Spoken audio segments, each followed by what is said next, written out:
Dumating ka na ba sa point na ayaw mo na? Nung suko ka na, yung gusto mo na lang i-give up lahat. Dahil feeling mo, ikaw na mag-isa. Feeling mo, wala kang kasama. Wala kang masabihan ng nararamdaman mo o problema mo. Ang tanging solusyon mo lang, lumayo, tumakbo, takasan yung mga problema na dala-dala mo. Alam mo, dude, minsan talaga dumadating tayo sa point na ganyan, sa mga pangyayaring di natin naasahan, sa sitwasyong ganito. Pero tanong ko lang sa'yo, nakipag-usap ka na ba sa kanya? Nakipagkwentuhan ka na ba sa kanya? Na-share mo na ba yung nararamdaman mo sa kanya? Dude, subukan mong gawin. Promise, pagkatapos yan sasabihin mo, ang sarap sa pakiramdam.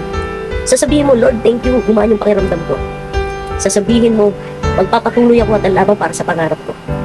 Sasabihin mo, hindi ako pwedeng mapagod at sumuko para sa pamilya ko. Sasabihin mo, magpapatuloy ako kasi kasama ko siya. Dude, wag mo hintayin na lamunin ka ng emosyon mo pababa o hatakin ka ng emosyon mo pababa. Gawin mong motivation yung mga nangyari sa'yo, yung mga pinagdaanan mo. Huwag mo hintayin yung sarili mo na hanggang dyan ka lang. Na wala kang mararating.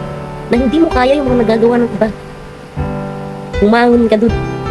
Magtiwala ka sa sarili mo, magtiwala ka sa kanya. Dahil ako, naniniwala at nagtitiwala ako sa'yo na kaya mo.